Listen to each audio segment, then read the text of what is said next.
Thank you very much, Steve. And welcome, Drew. And thanks to all of you.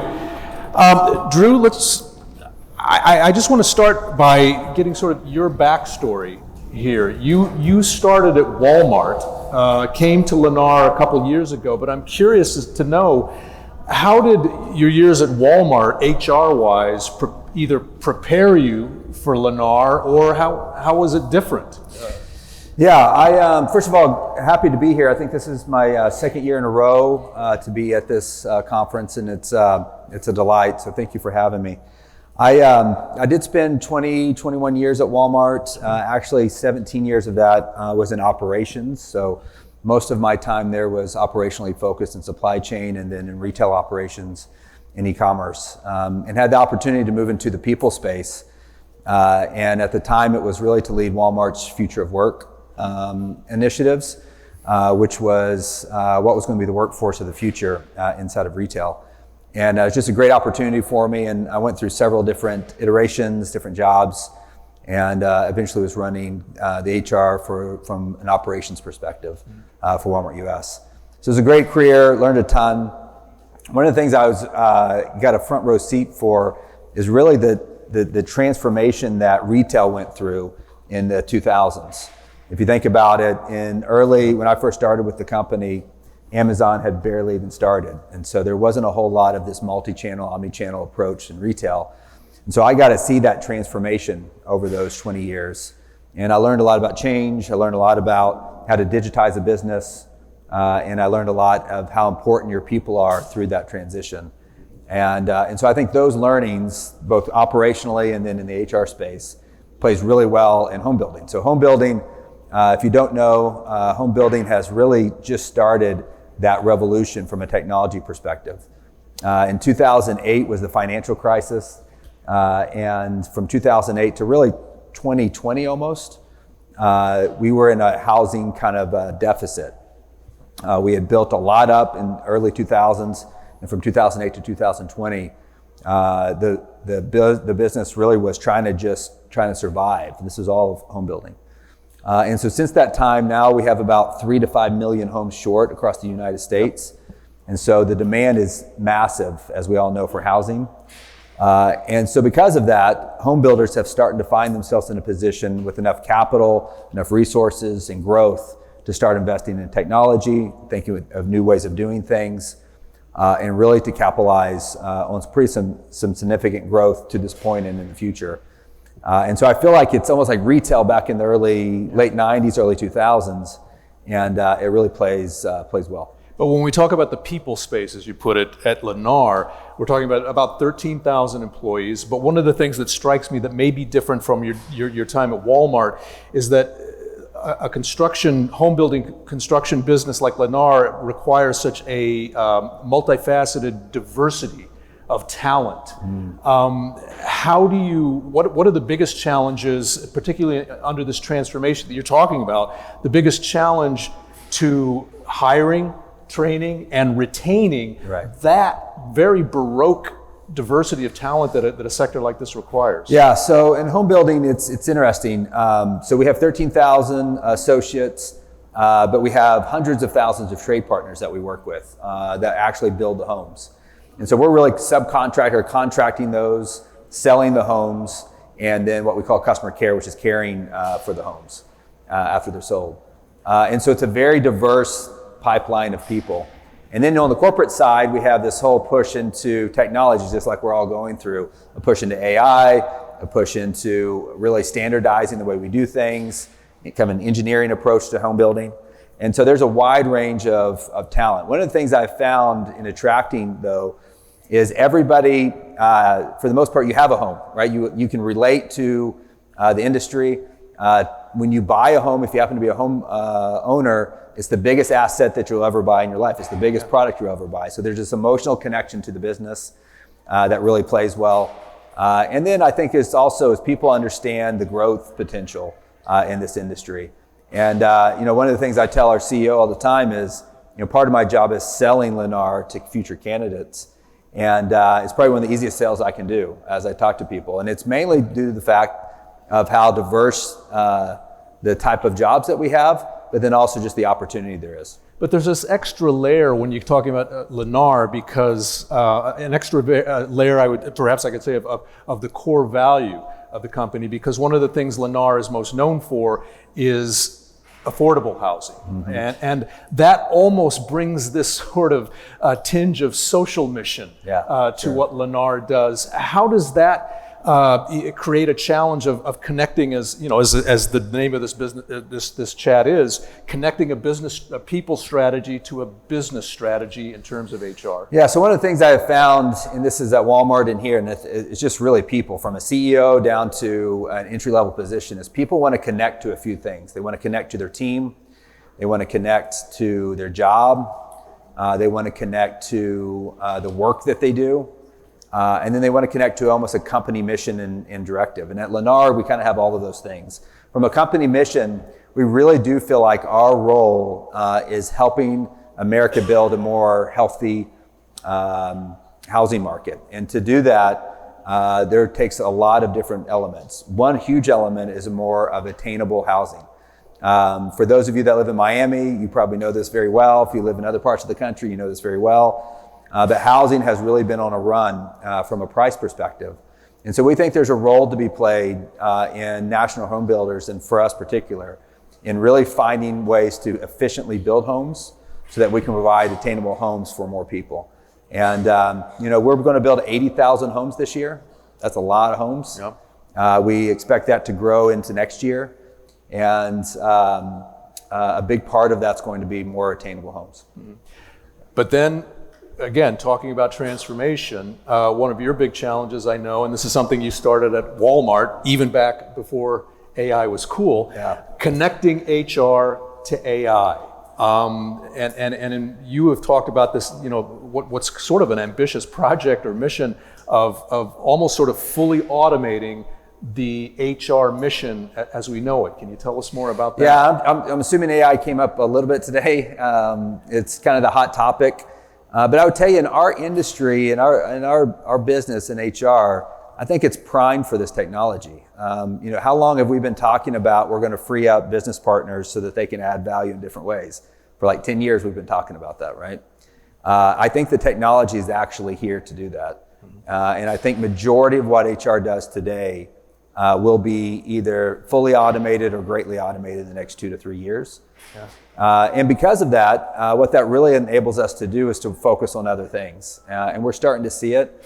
I'll just tell you, in the business that I'm working in right now, we've seen, I would say, probably 40 to 50% of the work that the team was doing even 2 years ago is now being centralized and automated. So it's happening right before our eyes. And so as leaders, I think what's fun is planning that out, understanding the technology, understanding the impact to the business, understanding what we can do as an organization, but then also, what is that going to free us up to actually tie what we do better to the strategy? Mm-hmm. A lot of what we do in HR today is very task-oriented, and it doesn't feel strategic. And so when we're talking about how we tie to the business strategy, it's kind of hard to tie to the business strategy if what we're doing is very tactical work. So this really opens the door of a lot of that tactical work being automated, which should free us up to actually be better connected to the business. You had mentioned that HR docs is one of the most basic things that you're able to stream. Can you walk us through just really quickly how that would play out? For which one again? Documents, HR yes, documents. Yeah, you sure. said, when we talk about full automation and things like that. Yeah, so I think everybody has seen some of the technology that's out there, but I'll give you an example. You may have seen some of the training use cases, which is you create an SOP, so in a document, you feed that document into a AI generator for video, and you have a short 1-minute training class within seconds that's on that SOP. That type of technology is going to really exist everywhere. And so the big part of this is, how do you build a repository of information, what we call a knowledge center, that centralizes everything that we do from a text perspective, that kind of then leads us into this idea of how do we automate some of the things that we do.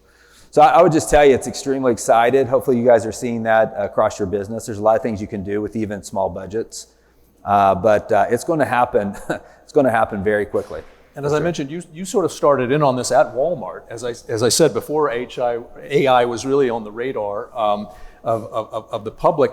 But one of the things that I know you pointed out that HR departments across the board are going to have to figure out is how much of this AI technology is going to be proprietary, how much is going to be brought in. Yeah, I think on the HR side, most of it can be bought. I don't see a lot of use cases where we're going to need to build our own. I think at Walmart was a little bit different when you're dealing with 1.5 million, 2 million people. It's a different world. But for most companies, I think what you'll find is there's a lot of development. Venture capital has grown exponentially in HR in the last 3 years, and a lot of it's into the AI space. And so majority of this can be bought, and it's going to be off the shelf. And partly because a lot of the work that we do should be repeatable, and it's the same in every company. So now there may be some use cases where we're going to build a little bit ourselves at Lennar, but majority of what we'll do will be off the shelf. And you had emphasized LLMs, large language models. Is that aspect of it probably going to be something that can be brought in from the outside? Yeah, for sure. I think that's going to be somewhat a commodity going forward. And so then it's about having the right apps and the right development that takes advantage of it. But like I said, it's a fun time to be in this space, and for those of you who've been in HR for a while and have been dreaming of the time that, hey, we can actually get some of this workload off me and my team, I tell you, it's going to happen. It will happen in the next 2 years. You said one of the big benefits of this is it's going to free people up, especially in terms of creativity. I'd love to hear more about how you feel creativity is going to blossom as a result of it. Yeah, I had word, the CEO of NVIDIA say this, is that nobody's job is going to be 100% automated, but 50% of everyone's role will be automated, right? So this concept that, which I don't know if I necessarily agree with, I think only some jobs that are automated, but for the most part, all of us will be able to be free ourselves up with mundane tasks. And that's from a CHRO to a CEO to people that run functions or individuals. You're going to see that happen just about everywhere. And so I think what that frees up is what's this human element that we're all going to try to figure out is how do you really tap into creativity? How do you tap into relationships? And how do you utilize those to continue to make a difference? So it's going to be fun to see. I would tell you that there's been little pockets where I've seen this already in our business of individuals that were very heads down doing the same repeatable tasks that now can put their head up a little bit. Not all the way, but a little bit. And so now they're spending 50% or more of their time really adding value. And we're seeing that. And how important is that at a company like Lennar, where, as we said before, you do have this huge multifaceted diversity of talent and supply chains and sectors sort of coming together? How important then does this AI effort make the mission of a company like Lennar? Yeah, so if you think of like a construction manager, if you're on a job site, if you've ever been on a job site before, a construction manager's job is really communicating to your subcontractors, communicating with customers, and they're doing a lot of just hard work to be able to get a home built. But majority of that is communication. If you think about LLMs, a lot of that is text communication and voice communication. So you could see a world where a lot of what they're doing today really starts to get automated, how they're communicating with customers or how they're communicating with trade partners. But that frees them up as a project manager to really think more strategically about the job and probably build in some speed and to think about things a little bit more in the supply chain. And it also is going to require a different skill set with those individuals too. So that's just an example of where you'll see some of this in our business. And that becomes crucial when we're talking about that demand that you were just mentioning for affordable housing in this country. That's right. I also wanted to touch, Drew, on a subject that, and it probably, again, we were talking about how the affordable housing aspect of Lennar's efforts brings this sort of social mission layer to what the company does, which kind of brings me to another question that I wanted to, given everything that's going on here, how will efforts like, and this is a politically polarizing subject these days, but how will efforts like DEI, diversity, equity, and inclusion, be affected by something like this? Does it hinder or does it encourage? Yeah, I don't think it's a controversial topic. It's one of these. I'll just tell you our stance. Our stance at Lennar is everyone's included. We want everybody to feel that way. It's one of our business strategy that says everything's included in our homes. This way, and we've changed that to everyone's included. And I think there's this sense of everybody wants to belong. And I talked about the connections points that you want to connect to your team, you want to connect to your mission, you want to connect to your work. And I think that's crucial and has been crucial since the dawn of humans, that everybody wants to feel that way. And I think if you want to have a great workplace that's productive, you want to have a workplace that actually takes care of customers' needs, you need to have engaged employees. And the best way to do that is to make sure they feel included with their teams and with their work. So, to me, it's table stakes to create that environment. And I think we're always going to be focused on that.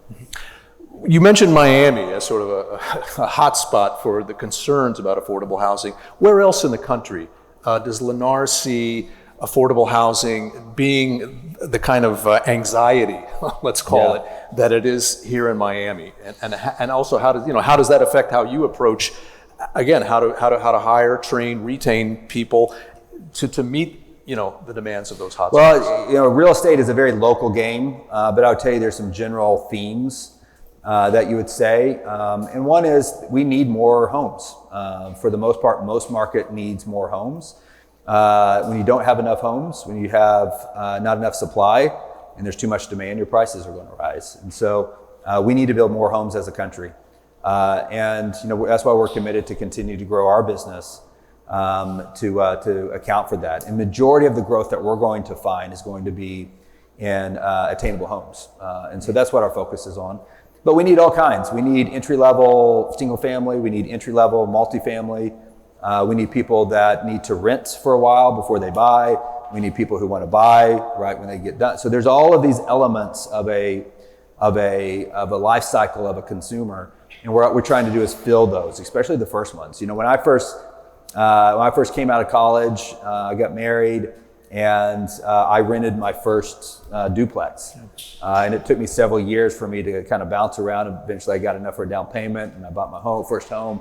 And then I've been in home ownership since. And that's what most Americans kind of want to live, that American dream. And so we want to provide those different opportunities, whether it's renting single family, multifamily, all the way through home ownership. So Lennar is also involved with rental, construction of rental units as well. Yeah, we partner with several different companies and individuals that may buy one of our homes and then actually what we call build to rent. So we build specifically for a homeowner to rent that home. And we do that with multifamily as well. So, a healthy housing market is a little bit of everything. And what we're really trying to do is focus on the attainable side. And as inflation falls then now, with interest rates, we hope, going down for mortgages, rental unit costs also going down, does that then lead, do you think that's going to lead Lennar then to sort of a boom? Yeah, I think, like I said, we're 3 to 5 million homes short across the United States. So to put that in perspective, we only build about 1.5 million homes a year, and that's on the high side as a country. This is as a country. Yeah. So if you think about it, let's say we're 5 million short. If you increase that demand that supply by 10 to 20%, you're talking a decade or more before that housing gap is closed. So there's a lot of upside that we are committed to fill as much as we can to be able to close that gap. But we think there's significant upside in the coming years. Drew, in the minute and a half we have left here, is there any, particularly given what we've just discussed, what sort of HR advice for all of the HR leaders out there then would you offer as we're going into 2025 with the kind of challenges that we've just been discussing, particularly the technology-driven challenges? I would just say it's exciting. It's an exciting time to be in this space. You have an opportunity to make a difference in people's lives. You got an opportunity to really be on the forefront. I really think some of this new technology is going to hit corporate functions first, specifically in HR. But then it also is going to, as we kind of go through that transformation ourselves as a department, it allows us to then be able to help the business as we start to transition everybody to this new technology. And then I would tell you that I think we're primed as a country to have a really fantastic, I believe, next 5 years or so. I think there's a lot of upside in the economy. We think there's a huge upside, obviously, in our industry. And with that, you need people, you need talented people, you need to train them, you need to retain them. And so I think our function is going to continue to be a very strategic partner in the coming years. And hopefully you guys feel that and got a little bit of it today. Drew Holler, Lennar, I wish both you and Lennar the best of success in that effort. Thank you very much. Thank you guys, appreciate it.